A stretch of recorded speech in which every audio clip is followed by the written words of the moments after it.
Bom dia a todos, bom dia a todas, bom dia para você que nos assiste pela Pop TV em Sobradinho e Porto Alegre ou nos escuta pela Cultural FM em Santa Catarina e no Rio Grande do Sul. Sejam todos muito bem-vindos e bem-vindas a mais um ICL Mercado e Investimentos. Hoje, terça-feira, e agora com um certo atraso, eu diria assim, a gente vai falar do Focus, que saiu ontem, mas ontem a gente teve o especial das projeções do Mapa da Mina. Então hoje a gente vai colocar tudo em dia. Vamos falar do Focus, vamos falar do IGPM e, se der tempo, a gente tenta explicar a bagunça da recuperação judicial do Grupo Fictor. Por que eu estou falando que é uma bagunça? Porque a Fictor é uma holding, a holding tem suas subsidiárias. Nem todas as subsidiárias estão colocadas na recuperação. Na verdade, a maior parte delas não está. Então é um rolo para explicar, mas mais aqui um fio, mais um braço, mais um desdobramento da nossa novela do Banco Master, porque não tem como falar de uma coisa sem falar da outra. Afinal, o Grupo Fictor vem falando que está sendo muito prejudicado e teve uma imagem negativa, uma piora da sua imagem depois da Compliance Zero e da liquidação do Banco Master, e que isso prejudicou o pagamento e a tentativa ali de honrar seus compromissos. Afinal, recuperação judicial é isso, e se der tempo a gente chega nesse assunto e fala sobre ele. Antes, vamos passar pela agenda, já vamos ver o que tem de indicador hoje. Adianto que tem a ata do Copom, tem uma série de indicadores importantes, mas vamos colocar aqui na tela para o pessoal de casa acompanhar. À meia-noite, na verdade meia-noite e meia, saiu lá na Austrália decisão de política monetária, então já é juros na Austrália. 5 horas da manhã, aqui no Brasil, teve IPC de janeiro, IPC medido pela FIP no caso. Às 8 horas, como eu já adiantei, saiu a ata do Copom. Ata do Copom que a gente sabe que muitas vezes traz elementos repetidos dos meses anteriores. Amanhã a gente traz os maiores detalhes da ata para vocês, mas já adiantando que muita coisa vem já ali sinalizada há bastante tempo. 8h45, quem falou foi o Patrick Montagnier, talvez? Participa de uma conferência sobre regulação de fintechs, ele que é dirigente do Banco Central Europeu. Às 9 horas da manhã, aqui no Brasil, saiu a pesquisa mensal da indústria, já a produção industrial de dezembro. Esse dado vai ficar para amanhã, afinal a gente tem IGPM, tem Focus para falar. Amanhã a gente entra nos detalhes da produção industrial de dezembro, sempre lembrando que a gente está olhando para trás aqui. E essa produção industrial, ela estava sendo muito esperada, acho que vale pelo menos falar sobre isso, muito esperada junto à ata do Copom, porque ela pode trazer reforços para na próxima reunião ter corte de juros. Se não teve sinalização ainda, ou se a sinalização não foi ali tão assertiva, né, tão já direcionada, pode ser que esses dados de dezembro agora sendo divulgados, isso reforce a possibilidade de corte de juros na próxima reunião. Nos Estados Unidos, às 10 horas, o presidente do Fed de Richmond, o Tom Barkin, discursa em um evento também. Meio-dia, daqui a pouquinho, sai o relatório JOLTS. Relatório JOLTS é o relatório de abertura de vagas, também relativo a dezembro aqui. Seria, não tão assim parecido com o nosso CAGED, mas o ADP é mais parecido com o nosso CAGED. O JOLTS é a abertura de novas vagas lá nos Estados Unidos. 9h30 da noite, tem PMI composto e de serviços, já a medição final de janeiro, aqui é do Japão, né? Tá Brasil ali, mas é do Japão. E às 10h45, a gente tem o PMI composto e de serviços de janeiro final da China.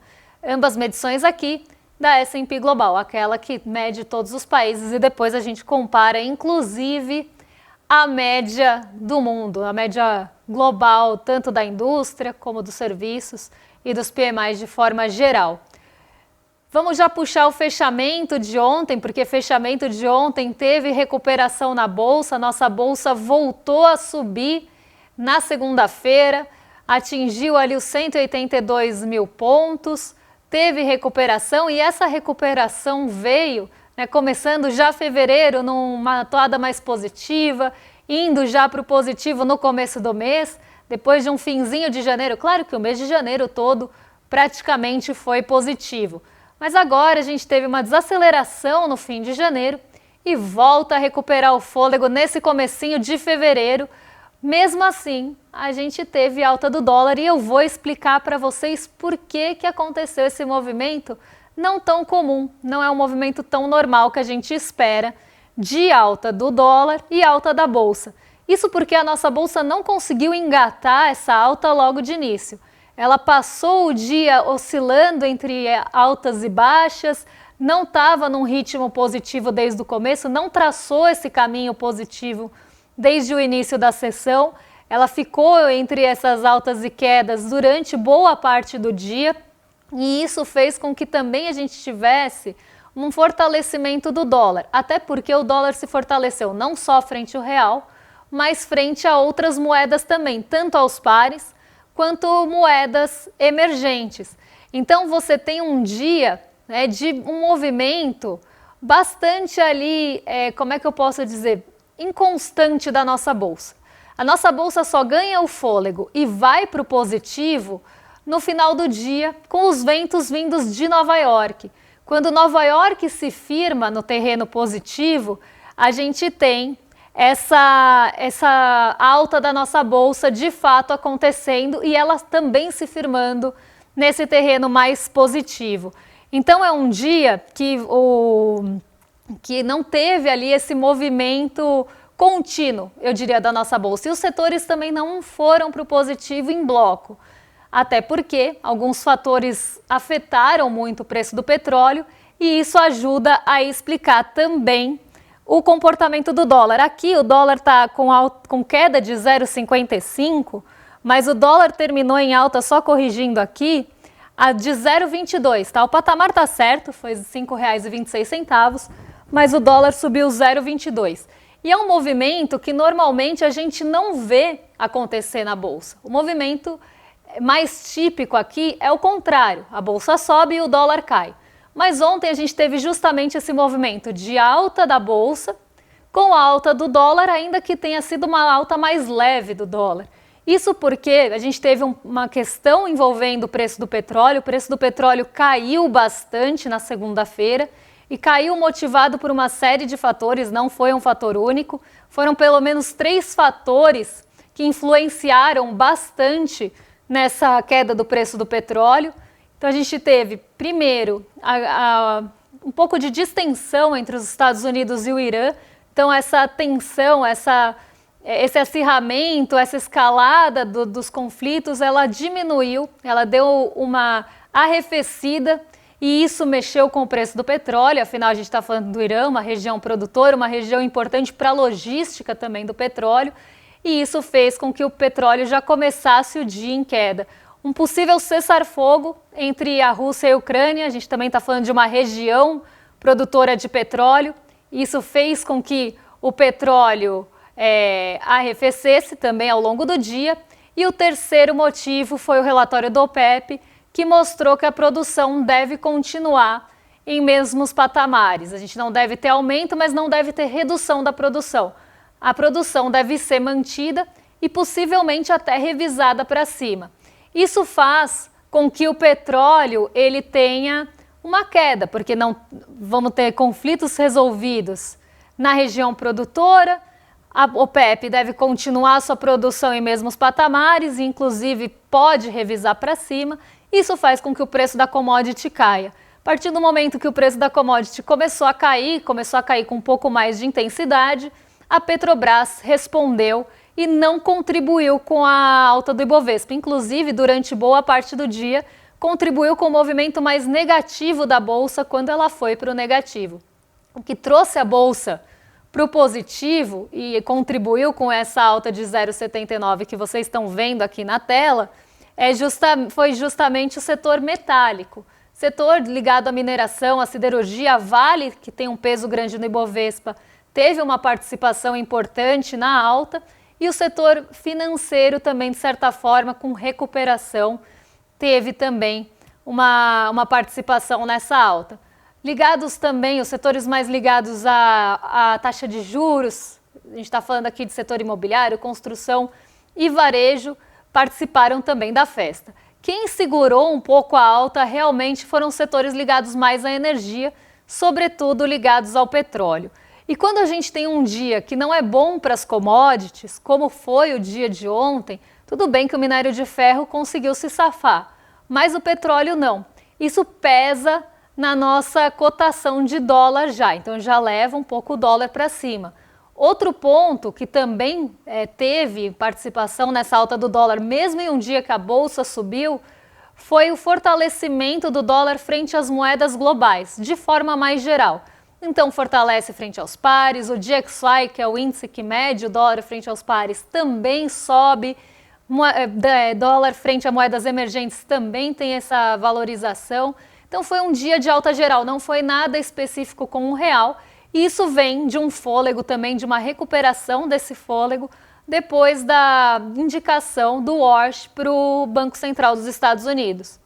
Acabou num primeiro momento trazendo dúvida em relação à intenção dele estar lá, ou se vai ter interferência ou não no Banco Central por parte do Donald Trump, já que vai ser um indicado de Donald Trump, mas depois o mercado digeriu isso e acabou acalmando um pouco os ânimos e o dólar volta a se fortalecer, tirando um pouco daquele peso das treasuries e aquele peso que a gente vinha vendo negativo dos preços das treasuries e dos juros dos Estados Unidos. Eles também voltaram a se fortalecer um pouco.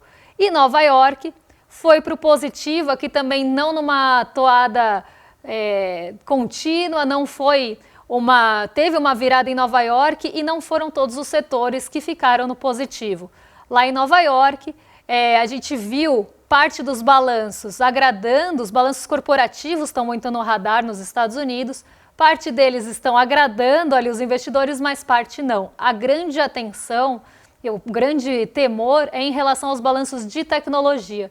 Eles não estão indo numa direção única, tem um comportamento bastante desigual nesses balanços corporativos e o que preocupa são os balanços ligados à tecnologia. Os demais ainda estão mostrando alguma resiliência, como se fala no mercado financeiro. E isso fez tanto o arrefecimento das preocupações em relação ao Banco Central dos Estados Unidos e esses balanços corporativos, os dois motivos combinados fizeram com que as bolsas em Nova York conseguissem, também mais para o fim da tarde, à tarde para o fim da tarde, recuperar esse fôlego e esses ventos vieram para a nossa bolsa aqui.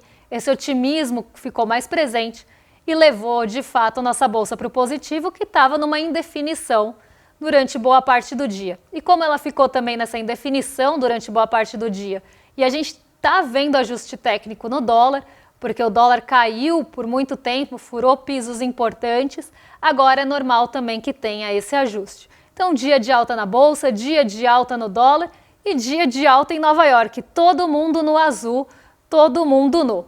Mas vamos lá, agora falar de Brasil, vamos voar aqui para o nosso Brasil, sair de Nova York, sair de treasuries e vamos falar de um assunto que é um assunto, não vou falar ainda do IGPM, vou começar pelo Focus, que é mais rapidinho, até porque é um assunto que não traz muitas novidades, como eu ia falar.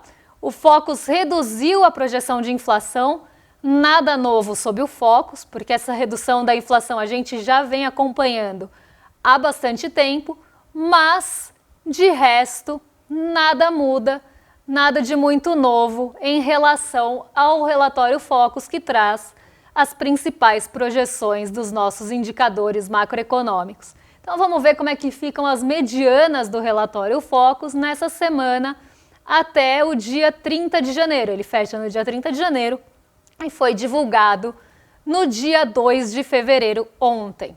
Então o IPCA caiu para 3,99, cada vez mais distante do teto da meta, fica a inflação. Só para vocês lembrarem, só para todo mundo estar na mesma página aqui, o teto da inflação é 4,5, o centro da meta é 3, então ele pode oscilar 1,5 para cima, 1,5 para baixo, 4,5 a 1,5, sendo que o centro da meta da inflação é 3%. Muito discutível, mas atualmente é 3%. E aí tem essa banda de 1,5 para cima e para baixo. A nossa inflação, por muito tempo, a projeção para a nossa inflação feita pelo mercado financeiro estava acima do teto, e muito acima do teto.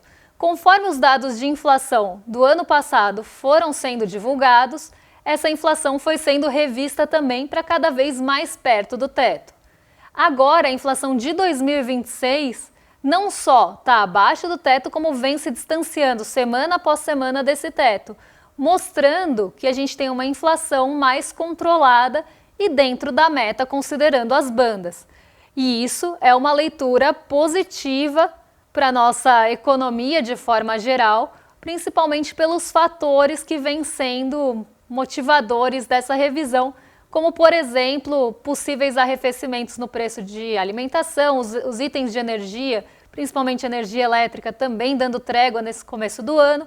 Então, aqui revisões para baixo do IPCA. Para o ano que vem, nada mudou, até porque ano que vem, esse ano ainda tem muita água para rolar. Quem dirá o final do ano que vem, nada muda para 2027, fica em 3,80.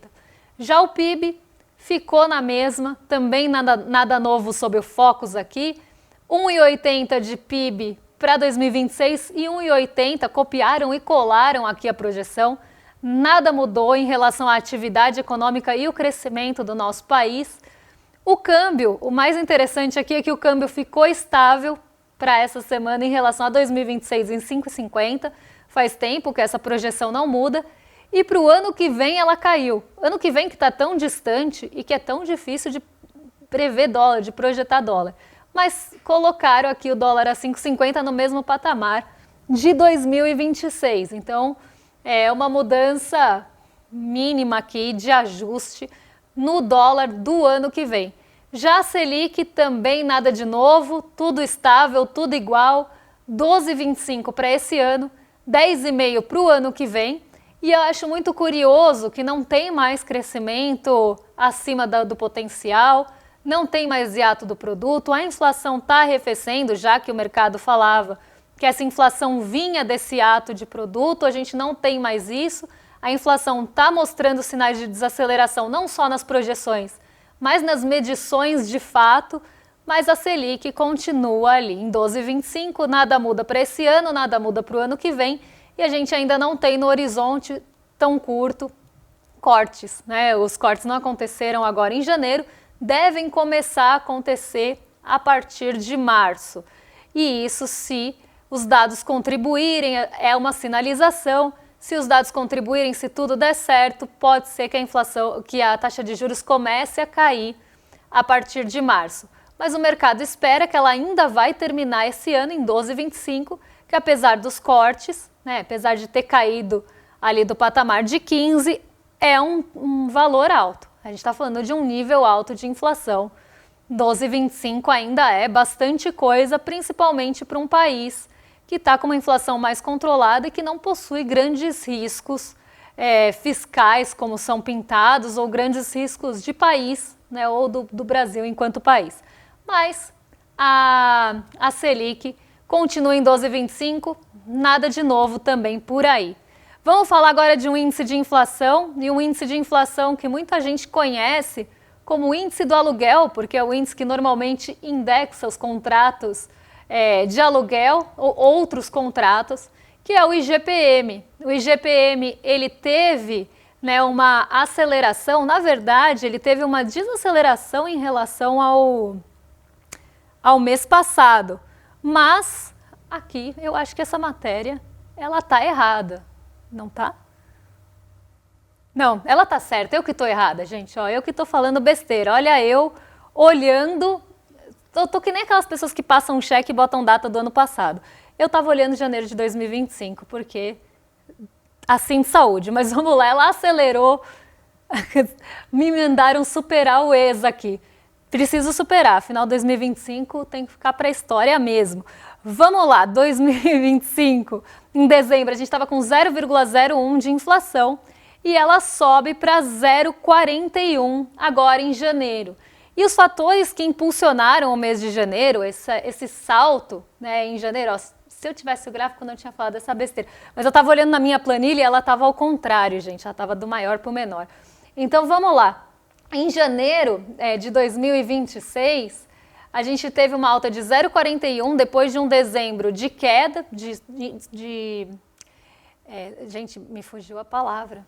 Estou falando que eu estou assim de saúde. 0,41 de alta depois de 0,01 de queda aqui em dezembro de 2025 e em janeiro de 2025, no ano passado, que era justamente o dado que eu estava olhando, 0,27. Então teve um salto tanto em relação ao mês passado, como também teve um salto em relação ao mesmo mês do ano passado. Uma aceleração do IGPM. E o mais curioso é que IGPM ele é formado por vários componentes. Ele tem uma participação do índice ao produtor, ele tem uma participação do índice ao consumidor, que é o que afeta o nosso bolso, e a gente vai ver daqui a pouquinho, e tem uma participação do INCC, que é o Índice Nacional da Construção Civil. Tanto o IPA, que é o índice ao produtor, quanto o INCC, que tem ali alguns componentes de construção que são importados ou que tem muita sensibilidade, como por exemplo o minério de ferro, que tem sensibilidade a dólar, os dois têm bastante influência do dólar. E o dólar, ele teve queda no ano passado. Então, por mais que a gente tenha tido um dólar mais em queda, ou em tendência de queda, os preços eles não absorveram tanto essa queda do dólar, porque normalmente o IGPM ele tem mais essa sensibilidade, ele tem um pouco mais de resposta. Por exemplo, quando a gente compara com o nosso IPCA, que tem menos sensibilidade a dólar, o IGPM tem mais sensibilidade a dólar. Então é até curioso a gente ver esse salto, e a gente vai entender daqui a pouquinho por quê, porque a gente tem sim um arrefecimento do dólar que poderia ter influenciado mais o IGPM, mas não foi o que a gente viu. Ele acelerou agora e eu vou explicar para vocês que tem fatores sazonais nessa alta do IGPM, apesar da queda do dólar. E vamos ver quais são eles. Já está na tarja, já está spoiler para vocês, mas os materiais escolares pesaram bastante aí no IPC principalmente.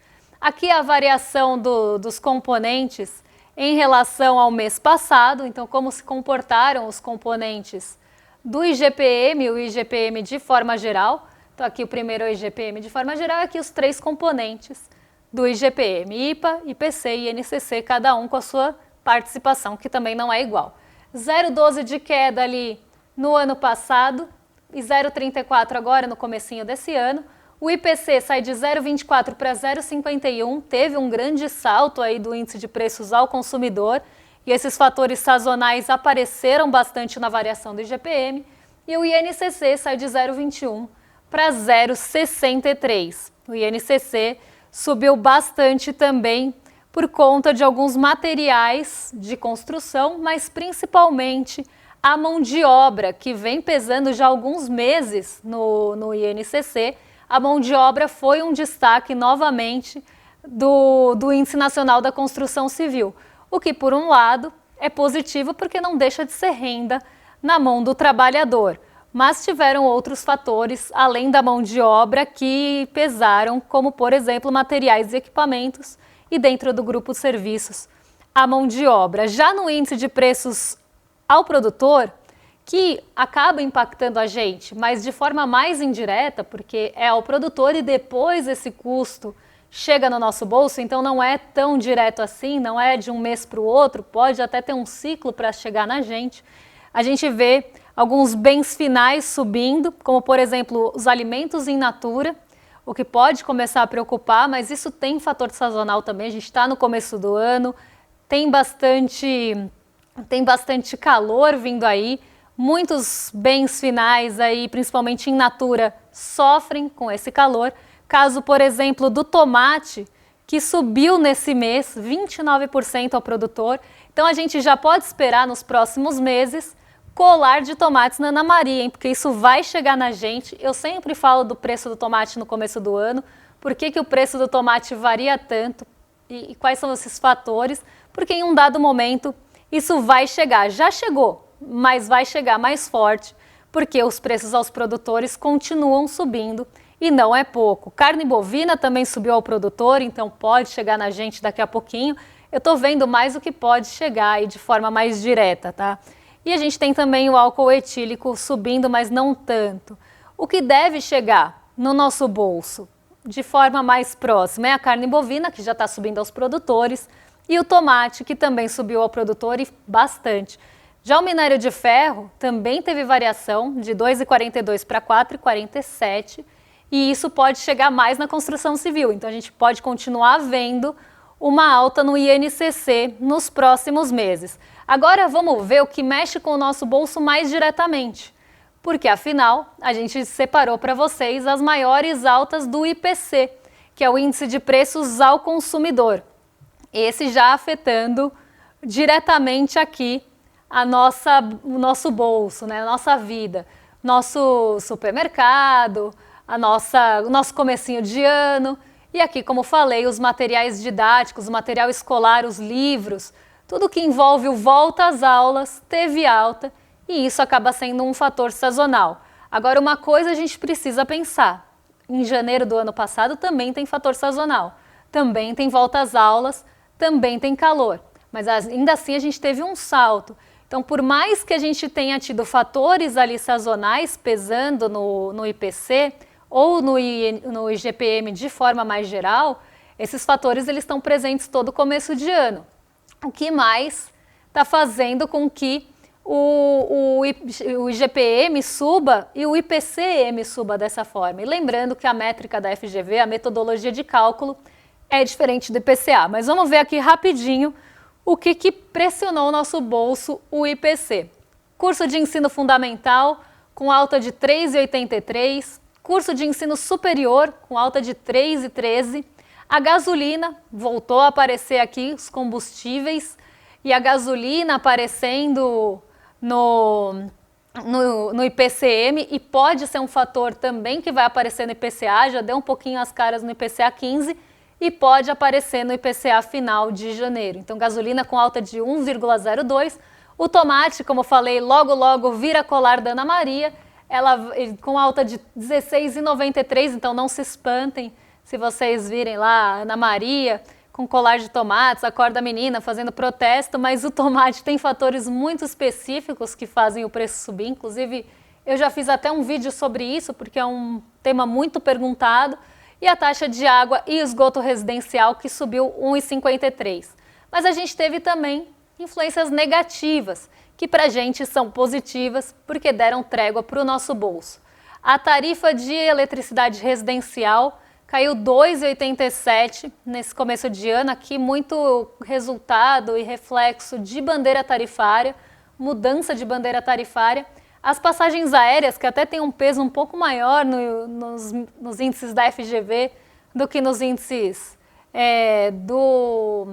como o IPCA, por exemplo, do IBGE, a gente tem uma queda de 2,87, o leite tipo longa-vida com queda de 3,67 nos destaques também. Os ovos, que são os queridinhos da audiência, todo mundo quer saber do preço dos ovos, não estão pressionando, tá? Os ovos não estão pressionando o nosso bolso. Queda de 4,8 nesse começo de ano, lembrando que galinha sofre de estresse térmico. Então, se a gente começar a ter calorões, como a gente teve no ano passado, ondas de calor muito fortes, gerando esse estresse térmico, que também acaba fazendo com que os materiais e a infraestrutura do galinheiro tenha que se adaptar a esse estresse, o que também custa caro, e toda a questão de energia também para isso, os ovos podem começar a subir de preço. Mas, por enquanto, queda de 4,8. E os shows musicais, que para quem gosta, como eu, vai ficar muito feliz, porque os shows musicais caíram 2,43. Não sei como, porque toda vez que eu vejo um preço de show, eu quase caio para trás. Mas queda aqui nos shows musicais. Então, o IGPM ele mostra um retrato do que ainda pode chegar no nosso bolso nos próximos meses, via IPC, já que não existe essa relação tão rápida e direta, e o que já está pressionando o nosso bolso e pode ser indício do que vai aparecer no nosso IPCA final, mostrando já uma tendência. Claro que a gente não está falando da mesma metodologia, não está falando que é uma coisa de igual, indo, né, uma coisa ali de para direto, mas uma tendência do que pode pressionar o nosso bolso e de alta no mês de janeiro, no IPCA final. Vamos aguardar agora sair esse IPCA final para a gente saber como é que fica essa inflação logo no comecinho do ano. Lembrando aqui que a gente tem fatores sazonais. E se você quer saber mais sobre isso, né, mais como essa inflação deve se comportar ao longo do ano, como devem se comportar os juros, como tudo isso vai mexer com a nossa vida e com o nosso bolso, afinal, que tipo de decisão a gente toma diante de cenários como esses? Eu convido vocês a assistirem o replay do Mapa da Mina, porque vocês pediram e a gente liberou. Então você consegue assistir esse replay em iclmercado.com.br ou clicando no QR Code no cantinho da tela. É só escanear que o replay já fica liberado, é só se inscrever pelo link para conseguir assistir. E às vezes a pessoa quer reassistir, porque foi bastante conteúdo e foi conteúdo de muita qualidade. Então ainda dá tempo de garantir sua vaga, iclmercado.com.br, e eu vou rolar o feed para cima, vou arrastar para cima, porque nossos vizinhos, William De Luca e Guga Noblar, já estão a postos para receber vocês sem Guga Noblar. Com Sarazara, ó, ao vivaço aqui, hein, a correção. Sarazara e William De Luca, essa dupla que a gente adora, já está pronta para receber vocês. E eu volto amanhã para falar de indústria que está enfrentando uma situação difícil. Um beijão e até lá! Uau, que evento foi o Mapa da Mina! Dezenas de milhares de pessoas aprendendo de uma maneira super simples, super fácil o que está acontecendo nos mercados, o que está acontecendo na economia do Brasil e do mundo. E aprendendo também como elas podem navegar, seja com seus investimentos ou com seus negócios, nesses momentos de incerteza, nesses momentos de turbulência. Foi maravilhoso e os comentários não param de chegar. Era um evento que não teria replay, mas muita gente está pedindo para assistir de novo, para fazer mais anotações, né? E também para chamar amigos e amigas para assistir. Se você quer aproveitar essa chance, a gente liberou o replay do Mapa da Mina por um período bem curto, mas dá para assistir ainda. Assiste o replay e tenha uma caminhada muito mais segura nesse mundo das finanças e dos investimentos. O ICL está em todo lugar, na palma da sua mão, na TV da sua casa e até nos seus ouvidos. Para ir além da manchete e mergulhar com apuração e contexto de verdade, acesse iclnoticias.com.br. Siga o ICL, compartilha e vem com a gente. Informação para quem pensa.